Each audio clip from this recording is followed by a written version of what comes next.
Bonjour à tous et bienvenue à ce webinaire de Talentia Software.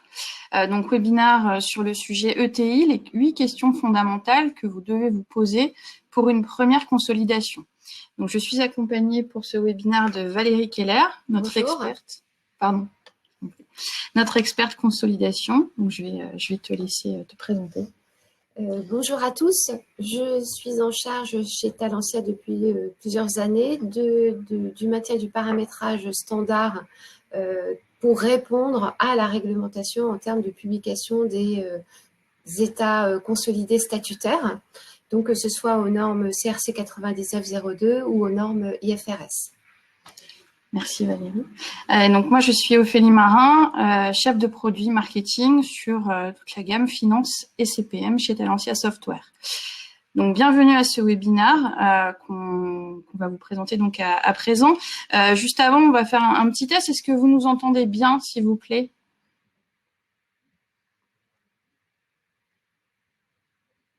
Il faut répondre via le chat. J'allais y venir après, mais là pour la première réponse, c'est pas mal déjà, d'ores et déjà de vous le dire.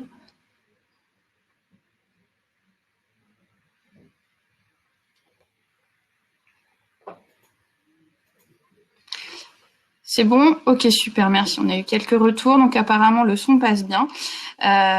Donc merci d'être là du coup pour suivre ce webinaire. D'un point de vue organisation, donc n'hésitez pas à poser vos questions via le chat. Du coup, de la même manière que vous venez du coup de nous indiquer que vous nous entendez bien.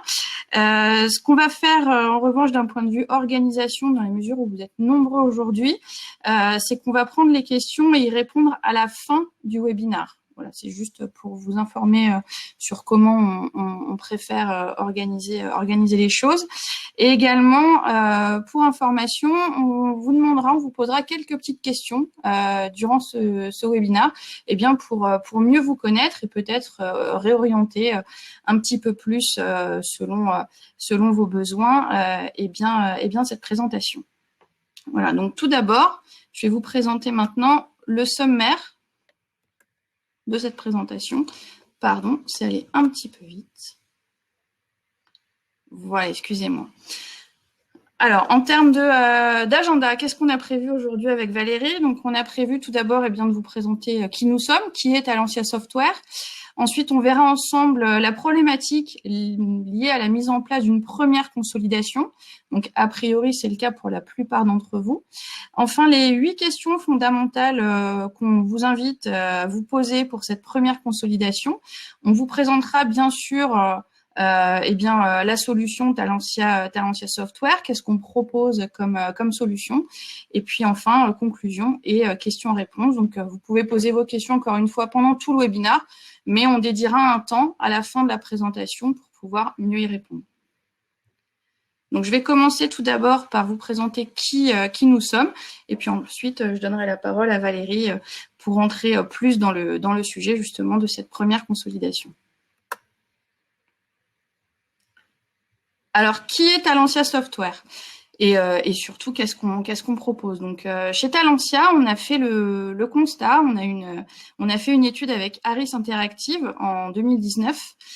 Et donc, un des résultats forts de cette étude, c'est que 85% des directeurs financiers qu'on rencontre nous disent que la complexité qu'ils ont à gérer est croissante. Donc, à la fois pour eux, mais de manière générale pour le service financier, donc dont la consolidation.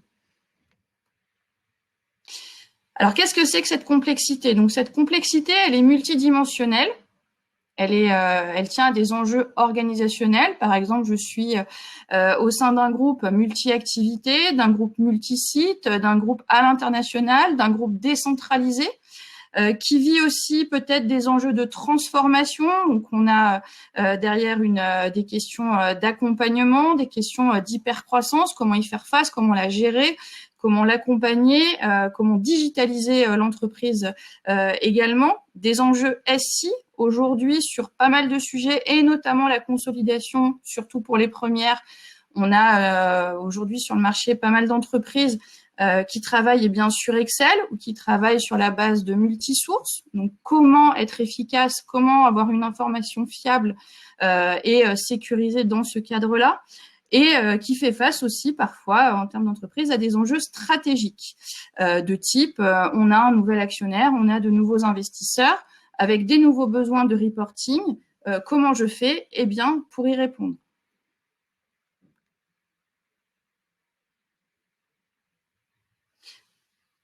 Alors, qui est Talentia Software? Donc, nous, chez Talentia, on est éditeur et intégrateur de nos solutions. On adresse 2 familles de métiers, la finance et les ressources humaines.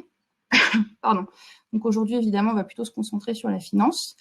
On a 3600 clients ETI en Europe. Donc, vous l'avez compris, on s'adresse principalement aux ETI et à la simplification des complexités qu'elles ont à gérer. On va gérer tous les secteurs d'activité. On est présent sur tous les secteurs.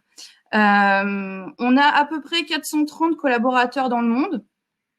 On a fait en 2019 70 millions d'euros de chiffre d'affaires. Et un point qui est important chez nous à retenir et différenciant, c'est que tous les ans, on va investir 15% de nos revenus en R&D. Donc, c'est vraiment un point important et une part importante du chiffre d'affaires. Pourquoi on fait ça? Eh bien, à la fois pour toujours être à la pointe du marché, pour toujours aussi anticiper d'éventuelles évolutions réglementaires. On le verra avec Valérie, mais il y en a notamment évidemment sur le sujet de la consolidation. Donc, on va passer maintenant au sujet un petit peu plus dans le détail sur le sujet métier. Donc, on va commencer par la problématique liée à la mise en place d'une première consolidation. Et en préambule, on aimerait bien, s'il vous plaît, que vous répondiez à un petit questionnaire que vous allez, qui va du coup très bientôt s'afficher. On a 2 questions à vous poser et donc ça nous permettra peut-être de réorienter éventuellement cette présentation. Donc, normalement, le questionnaire s'est lancé et on va attendre 1 à 2 minutes pour avoir vos retours.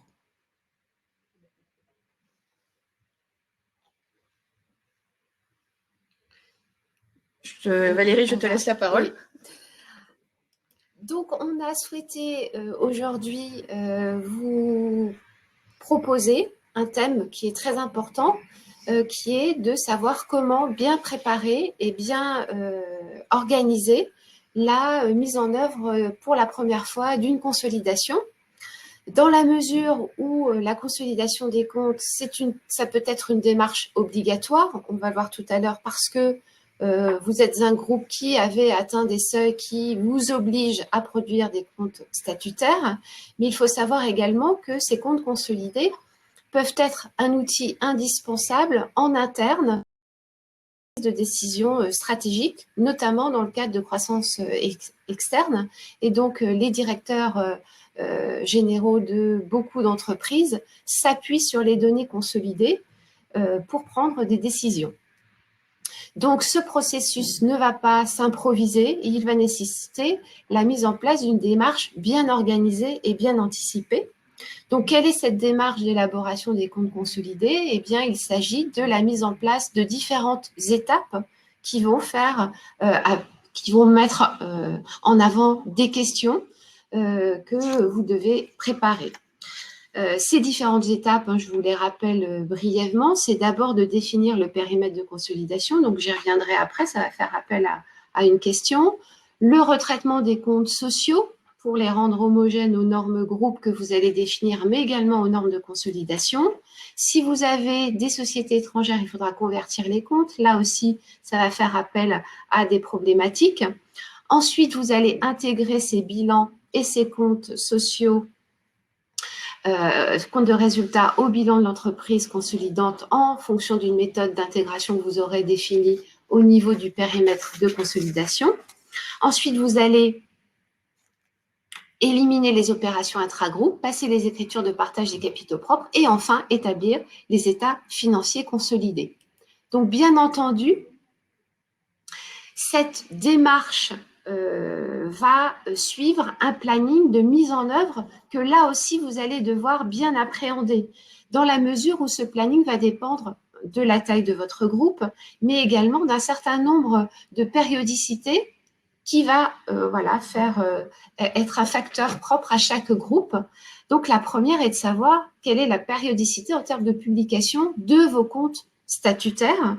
C'est une publication qui est obligatoire. Donc, par exemple, si vous êtes en norme française, eh bien, vous aurez une publication obligatoire seulement une fois par an, alors que si vous êtes soumis au référentiel IFRS, eh bien, c'est 2 fois par an. Donc, la problématique va être différente. Maintenant, vous pouvez aussi avoir de la part de votre direction générale une volonté d'établir ces comptes consolidés eh bien, de façon trimestrielle, voilà, afin d'avoir des chiffres consolidés bien avant la fin de l'année. Ensuite, vous allez pouvoir également anticiper et préparer certaines étapes que nous avons vues précédemment, eh bien, de façon mensuelle, comme le rapprochement des opérations intragroupes. Et enfin, cela va aussi dépendre de la date de clôture de vos comptes sociaux, puisque le point de départ étant les comptes sociaux pour l'établissement des comptes consolidés, eh bien, il faudra peut-être, pour les besoins d'une première consolidation, eh bien, faire que les comptes sociaux soient clôturés plus tôt. Et cette mise en place efficace va aussi passer par une réflexion en termes organisationnels, stratégiques et humains, voilà, en termes de formation. Et nous allons essayer au cours de cette présentation, eh bien, de les mettre en avant et nous les avons regroupés en 8 questions fondamentales. Bien évidemment, on peut après se poser d'autres questions, mais on va voir voilà, les 8 points que vous pouvez vous poser.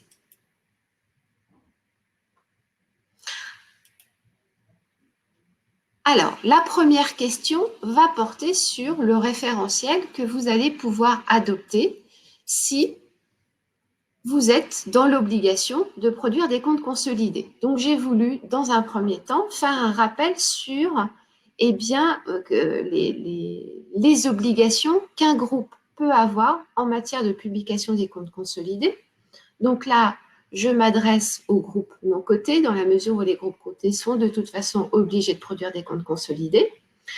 Mais dans le cas d'un groupe non coté, il faut se souvenir que depuis le 1er janvier 2016, donc depuis l'application dans le droit français de la directive unique européenne, eh bien les seuils qui vont permettre de voir si vous êtes dans l'obligation de produire des comptes consolidés ont été relevés. Et maintenant, vous avez un chiffre d'affaires qui doit être de 48 millions d'euros, un total bilan de 24 millions d'euros et enfin des effectifs de 250 personnes. Comment appréhender ces seuils? Eh bien, vous devez prendre en compte le montant social de l'entreprise consolidante plus de toutes les entreprises contrôlées sans effectuer aucun retraitement. Donc, aucun retraitement d'élimination intragroupe, par exemple, n'est à faire. Et vous regardez si vous atteignez 2 des 3 seuils. Si vous atteignez 2 des 3 seuils, eh bien, vous devez établir des comptes consolidés 1 an après. Donc, ça vous donne quand même une année pour justement réfléchir à la façon dont vous allez produire ces premiers comptes consolidés. Une fois que vous savez que vous êtes dans l'obligation de produire des comptes consolidés, quel référentiel devez-vous utiliser? Donc là, je vous ai remis un tableau à double entrée puisque en fonction de la notion de côté non coté, eh bien, les référentiels sont différents. Et ensuite, en fonction de l'activité de votre groupe, vous avez également un référentiel spécifique. Donc, quand il s'agit d'un groupe coté, il n'y a pas de question à se poser, il faut utiliser le référentiel et les normes IFRS. Par contre, si vous êtes un groupe non coté, donc si je regarde les groupes industriels et commerciaux, eh bien, vous allez utiliser le règlement CRC 9902 qui a été amendé d'un certain nombre de règlements qui sont affichés en bas du tableau. Mais vous pouvez opter pour le référentiel IFRS. Et c'est la même chose pour les groupes d'assurance et les groupes bancaires. Et vous allez me dire pourquoi, étant un groupe non coté, je pourrais avoir envie d'utiliser le référentiel IFRS. Eh bien, vous pouvez avoir un intérêt à le faire pour une meilleure comparabilité de vos comptes si vos concurrents sont des groupes cotés. Donc, ces groupes cotés vont utiliser le référentiel IFRS et il sera beaucoup plus intéressant en termes de comparabilité que vous aussi vous établissiez ces comptes consolidés selon le référentiel IFRS. Maintenant, vous pouvez aussi avoir une pression de la part de vos actionnaires et vous pouvez également avoir une volonté dans un court terme de réaliser une introduction sur un marché réglementé. Donc, c'est peut-être intéressant dès maintenant d'établir les comptes consolidés selon le référentiel IFRS plutôt que d'envisager dans un court terme le passage CRC 9902 à IFRS.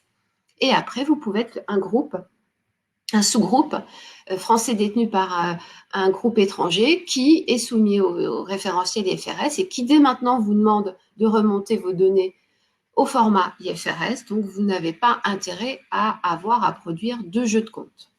Maintenant, il faut être conscient quand même des difficultés pour un groupe non coté d'appliquer ce référentiel IFRS dans la mesure où les divergences entre le PCG, donc pour les filiales françaises, et le référentiel IFRS sont beaucoup plus importantes que les différences entre le PCG et le CRC 9902, même si je sais que il y a quand même une volonté de convergence de l'ANC, l'autorité des normes comptables, du CRC 9902 vers les IFRS. Enfin, les documents financiers à présenter sont beaucoup plus volumineux. Donc, vous vous demandez un investissement et un coût beaucoup plus important. Ensuite, on va pouvoir aussi se poser des questions sur l'organisation du périmètre. En préambule, je voulais quand même vous faire un petit point d'attention sur la façon dont le périmètre est défini. Bien entendu, le périmètre s'appuie en premier lieu sur le calcul du pourcentage de contrôle qui va vous permettre d'associer une des trois méthodes d'intégration, mais faites attention aussi aux possibles entités ad hoc que vous pouvez avoir dans votre organigramme juridique ou non, puisque vous pouvez ne pas avoir de lien capitalistique. Et si vous êtes soumis au référentiel IFRS, la définition du contrôle selon IFRS 10 n'est pas tout à fait la même qu'au niveau du CRC 9902. Mais une fois que vous avez défini ce périmètre, vous pouvez le représenter de deux façons, soit en râteau, soit en palier. Donc ça, cette question, il faut se la poser lorsque vous allez mettre en œuvre votre première consolidation. Et donc, les deux représentations ont bien sûr des avantages et des inconvénients et peuvent aussi vous pouvez aussi devoir l'appliquer parce que, par exemple, vous êtes là aussi un sous-groupe et vous avez l'obligation légale de déposer des comptes consolidés à votre niveau. Ou alors, vous êtes un groupe avec peu d'entités et c'est plus intéressant de voir la vision de la contribution de chacune des entités de votre périmètre au niveau de l'entreprise consolidante. Maintenant, si vous êtes un groupe de 50 entités, c'est beaucoup moins aisé de visualiser et d'analyser la contribution de chacune des entités au niveau consolidé. Donc là aussi, ça dépend de ce que vous cherchez en termes d'analyse de vos données consolidées. Et enfin, si vous avez des participations croisées ou circulaires, c'est difficile de faire du palier. Et donc, vous serez peut-être contraint de faire une présentation en râteau.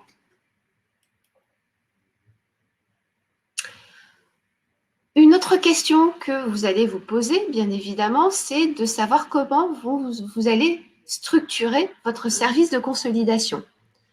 Donc, deux solutions peuvent être envisagées, soit centralisées, soit décentralisées. Alors, je sais bien qu'au niveau d'une ETI, le service de consolidation peut des fois se résumer au directeur financier ou au directeur comptable qui se voit attribuer une nouvelle tâche, à savoir établir des comptes consolidés.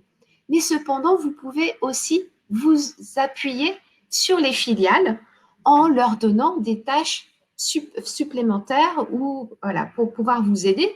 Donc, si vous êtes dans une organisation centralisée, c'est vous, service de consolidation, qui allez devoir assumer l'intégralité des opérations de consolidation que j'ai énoncées en préambule lorsque je vous ai présenté la démarche d'élaboration des comptes consolidés.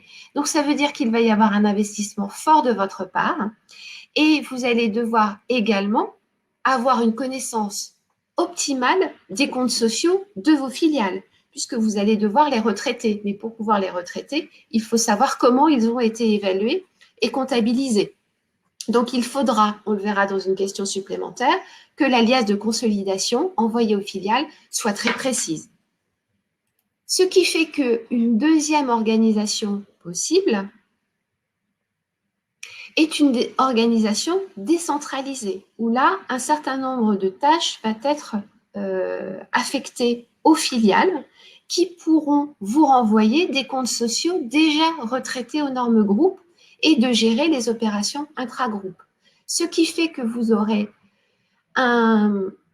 vous, service de consolidation, plus de temps pour des aspects plus techniques, comme des écritures de variation de périmètre, ou pour la publication des états financiers, notamment de l'annexe. Mais cela va nécessiter un investissement plus important en termes de formation auprès de vos filiales et un système d'information peut-être plus optimal, puisque un certain nombre de tâches devront être délocalisées d'un point de vue informatique à vos filiales. On peut voir, d'après notre expérience auprès de nos clients, que l'organisation n'est pas figée. Vous pouvez aussi partir d'une organisation centralisée et décentralisée au fur et à mesure.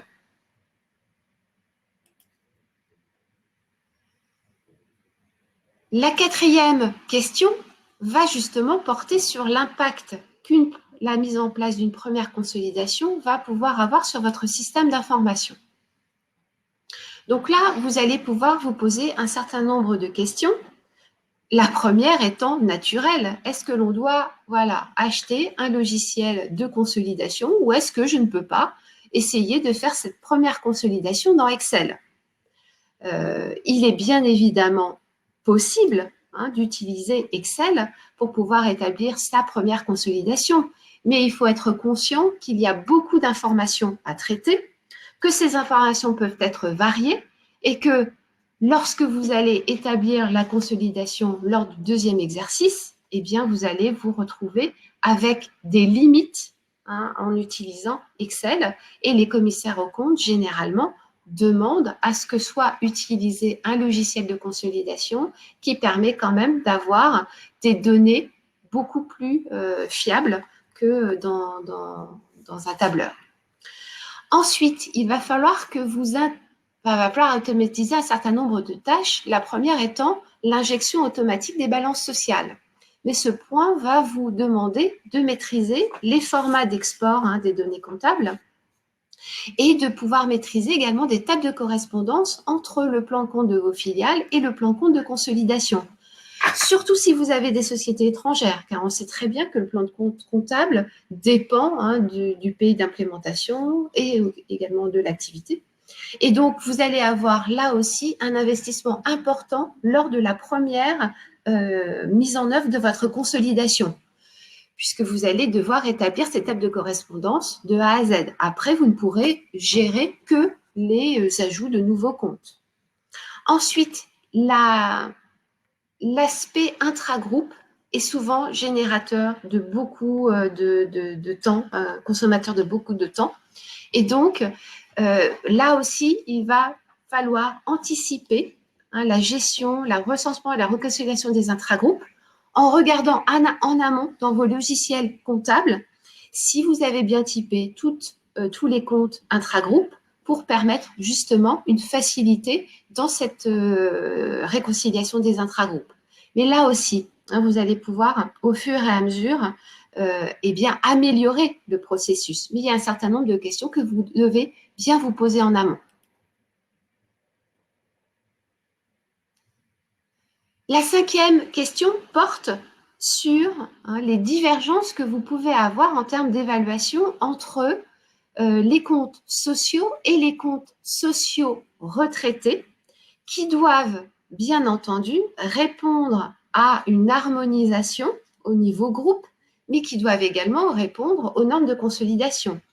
Je pense particulièrement en France au fait qu'on puisse avoir des provisions réglementées dans les comptes sociaux et ces provisions réglementées, on ne peut pas les avoir dans un bilan consolidé. Mais ensuite, vous avez tous les retraitements d'harmonisation pour arriver à des méthodes qui sont identiques au niveau du groupe. Mais si vous avez des sociétés étrangères, par exemple, la comptabilisation des amortissements pour une filiale italienne est différente de ce qu'on a au niveau du règlement français. Donc, il va falloir procéder à ces harmonisations. Donc, pour cela, vous allez devoir, voilà, évaluer et établir les règles d'évaluation et méthodes comptables pertinentes que vous allez retenir au niveau du groupe et rédiger un book de consolidation. Cela va vous permettre de pouvoir réaliser et mettre en place la liasse de consolidation que vous allez envoyer à vos filiales. Et cette liasse de consolidation, elle va comprendre un certain nombre de données quantitatives sur le bilan, mais également des données qui vont vous permettre justement de faire ce passage comptes sociaux à comptes sociaux retraités, mais également le passage d'écriture de consolidation, par exemple, dans le cas de cession de stock intragroupe, il vous faut connaître la marge. Et souvent, c'est la société vendeuse qui a cette information. Donc, il faut pouvoir l'avoir au niveau de la liasse de consolidation. Vous devez également avoir des informations au niveau fiscal pour pouvoir établir la preuve de l'impôt. Donc, ce book de consolidation, il doit être bien anticipé en amont. Il va vous permettre d'avoir une liasse de consolidation complète et efficace et ça va vous permettre également ensuite de construire vos annexes. Donc, j'y viendrai un peu plus loin quand je vais vous rappeler ce que vous devez publier. Ensuite, là, j'ai voulu faire un petit rappel sur la conversion des états financiers, même si vous n'avez pas beaucoup de choix là. Bien évidemment, on a deux méthodes de conversion des filiales étrangères qui est donnée dans chacun des règlements. Donc là, il n'y a pas de divergence. Vous avez la méthode du taux de clôture pour les sociétés qui sont autonomes, donc quant à leur exploitation et quant à leur financement. Et vous avez la méthode du taux historique pour les sociétés non autonomes et dont la devise locale est différente de la devise de fonctionnement. Donc, je ne vais pas entrer dans le détail de ces deux méthodes de clôture, parce qu'on n'aurait pas assez de temps. Mais si jamais vous avez des sociétés qui sont non autonomes et donc auxquelles vous devez rattacher la méthode du taux historique, il va falloir que vous sachiez bien faire un suivi spécifique des éléments non monétaires du bilan de ces sociétés, car ces éléments non monétaires, donc j'entends par là les actifs, on peut également y inclure les stocks, les capitaux propres, doivent être convertis au taux historique. Ça veut dire qu'il va falloir que vous suiviez cette information de façon précise. Donc là, il faut bien l'anticiper. Alors que dans la méthode du taux de clôture, il n'y a que les capitaux propres qui sont convertis au taux historique. Donc là, c'est plus facile de les suivre. Ensuite, vous avez, j'ai voulu reparler de ce qu'était le bilan à l'ouverture, les comptes pro forma. Quelquefois, on confond un peu les deux. Donc, je vais vous réexpliquer ce qu'est ces deux informations. Mais avant, quels sont les états financiers obligatoires que vous devez produire dans le cadre d'une consolidation statutaire? Donc, quel que soit le référentiel, eh bien, vous avez bien évidemment le bilan. Voilà, quand on parle du bilan à l'ouverture, c'est un des éléments à produire au niveau des états financiers obligatoires. Sachant que le bilan, il est présenté par liquidité selon le CRC 9902, alors que si vous avez opté pour le référentiel IFRS, c'est une présentation courant-non courant. Donc là aussi, il faudra savoir comment vous allez, à partir d'un bilan social qui est présenté par liquidité, vous retrouver avec une présentation courant-non courant.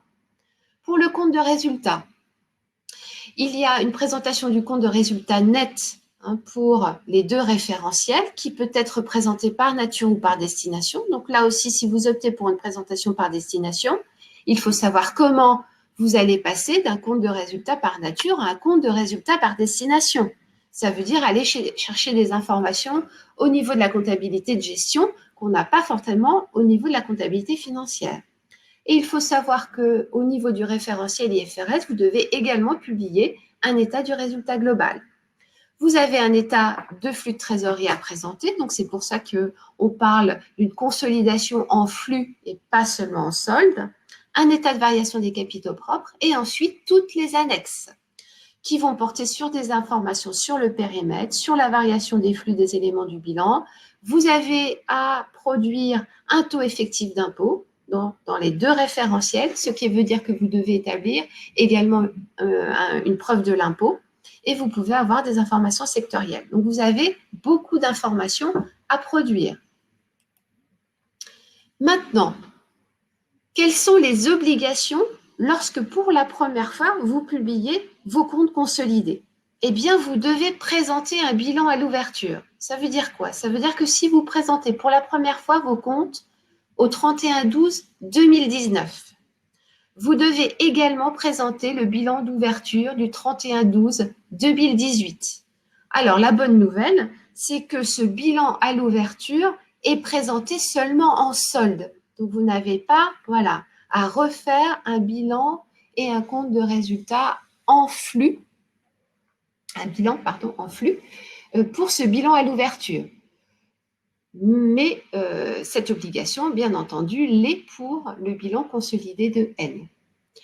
Et maintenant, la différence entre le bilan d'ouverture et les comptes pro forma sont que les comptes pro forma désignent des états financiers historiques qui sont retraités pour prendre en compte une modification, par exemple une variation de périmètre. Donc, vous avez l'acquisition d'une nouvelle société, eh bien, au 31/12/2019, eh bien, vous voulez voir pour pouvoir comparer ce qu'aurait été l'impact au 31/12/2018. Et enfin, dernière question, comment automatiser la publication de ces états consolidés dans un minimum de temps et à moindre coût? Eh bien, je me suis servi de cette question pour finalement faire une conclusion et rejoindre la problématique que je vous ai exposée au début de cette présentation en remettant des points qui vont, à mon sens, vous permettre d'optimiser la mise en place d'une première consolidation. Donc, il faut bien que vous appréhendiez les informations à produire, à quelle fréquence vous devez les produire. Vous devez mettre en place un service de consolidation optimal avec une définition précise de chacun des acteurs. Vous devez former ces acteurs. Donc, au niveau théorique, mais également au niveau de l'utilisation d'un nouveau système d'information. Et ce système d'information, eh bien, vous devez le mettre en place, mais peut-être en profiter pour faire évoluer le système actuel, notamment votre système comptable ou de recensement des opérations intragroupes. Et il faut essayer, dès le début, d'automatiser un certain nombre de tâches, comme l'injection automatique des données intragroupes. Alors, social, ça, c'est tous les groupes font de l'injection automatique des données sociales, parce que c'est assez facile d'aller chercher l'information au niveau du système comptable. Mais pour les intragroupes, c'est un peu plus compliqué. Et vous pouvez également essayer de générer, par exemple, votre annexe sous Word. Donc, toutes ces questions, eh bien, il faut vous les poser bien en amont pour pouvoir le faire, mettre en œuvre vos premiers états financiers consolidés de façon efficace et d'anticiper un certain nombre de problématiques. Je vous remercie. Je vais juste redonner la main à Ophélie pour une conclusion. Oui, alors du coup, avant de conclure, je vais vous présenter rapidement l'offre Talentia. Donc, comme je vous l'expliquais en introduction, donc nous, on est éditeur et intégrateur de solutions finance et RH. Donc, sur la finance, on va gérer l'ensemble des besoins d'un service financier, d'une direction financière. Donc, la gestion financière, mais aussi le pilotage de la performance de manière générale. Et donc là, on va se concentrer plutôt, évidemment, compte tenu du sujet. Alors, pardon, il y a un petit problème à la diffusion.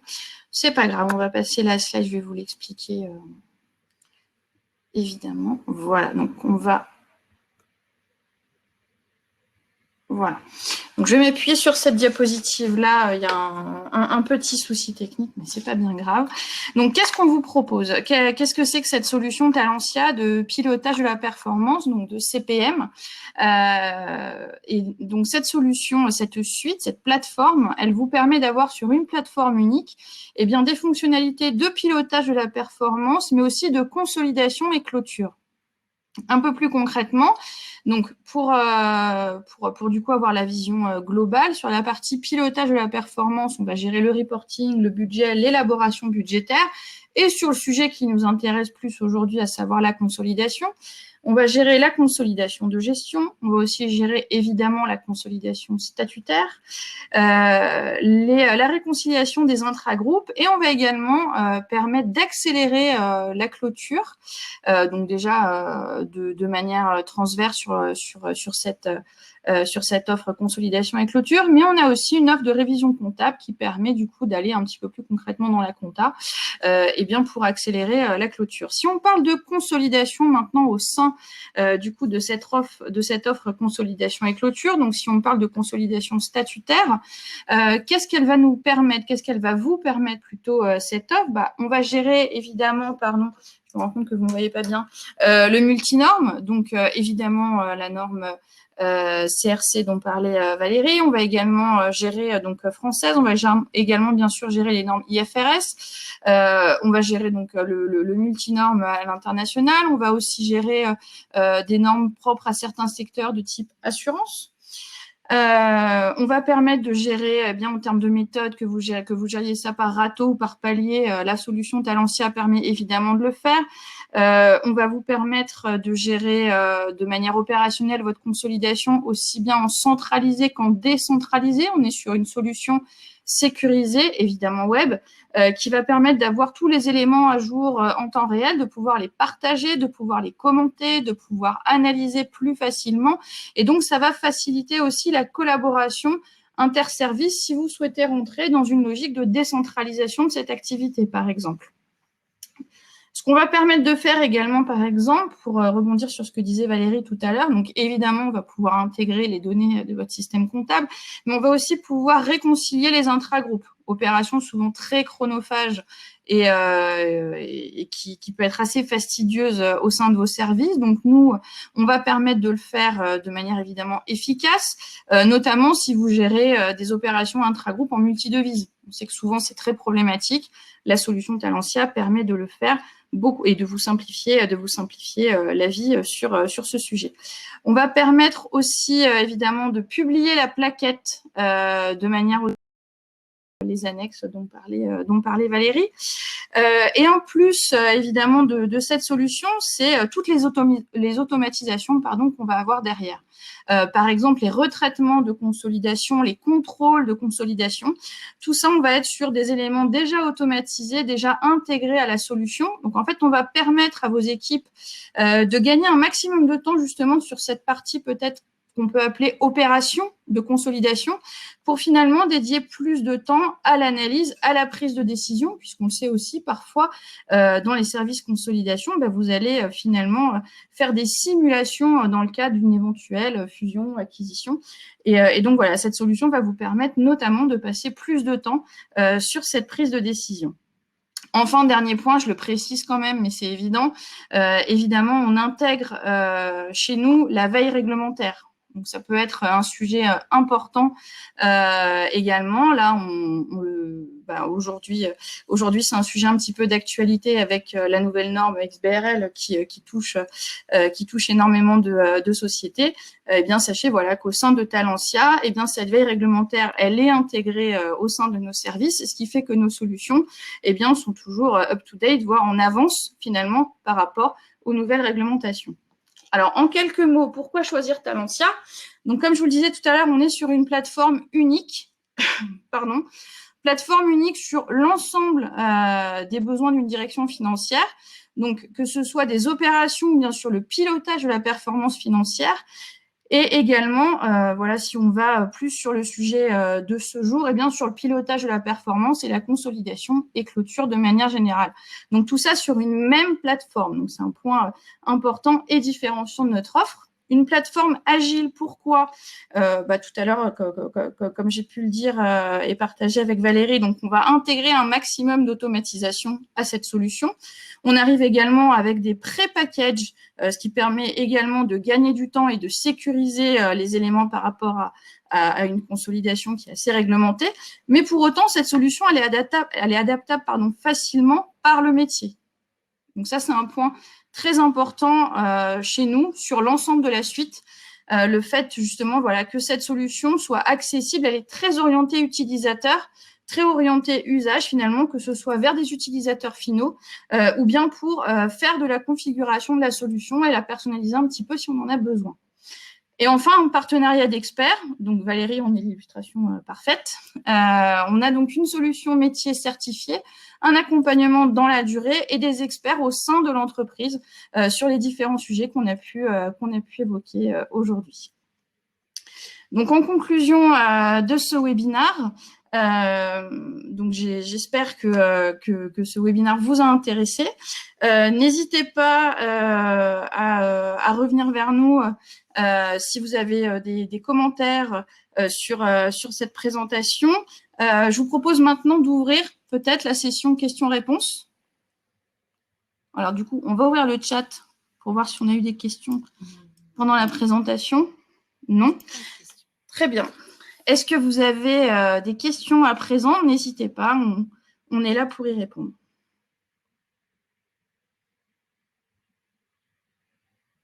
Alors, on attend un tout petit peu.